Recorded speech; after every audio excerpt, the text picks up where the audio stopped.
Hello chers élèves, nous allons parler dans cette vidéo d'axes et de centres de symétrie de figures connues. Donc on va commencer par le carré.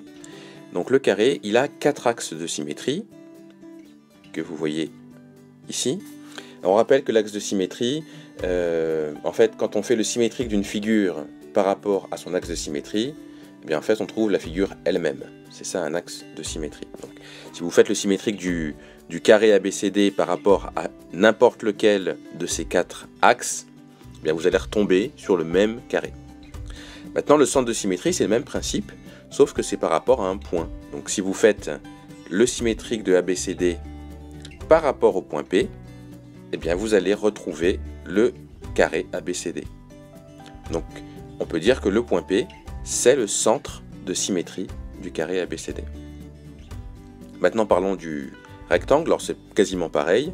Lui, il a par contre 2 axes de symétrie et il a un centre de symétrie ici donc ça veut dire que si on fait le symétrique de ABCD par rapport à O, eh bien on retrouve ABCD lui-même. Donc en fait, pour le trouver, ce centre de symétrie, il suffit éventuellement de tracer les diagonales.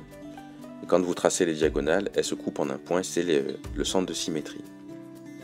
Et puis maintenant, parlons du centre de symétrie et d'axes de symétrie pour un losange. Là aussi, les axes de symétrie, c'est les diagonales. Et le centre, c'est l'intersection des diagonales. Donc là, c'est S qui est le centre de symétrie. Alors, petite remarque,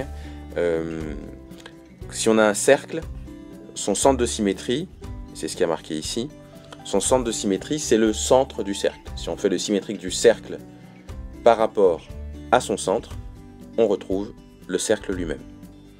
Par contre, un triangle, quel qu'il soit isocèle, équilatéral, rectangle, ou quel que soit le triangle, un triangle n'a jamais de centre de symétrie.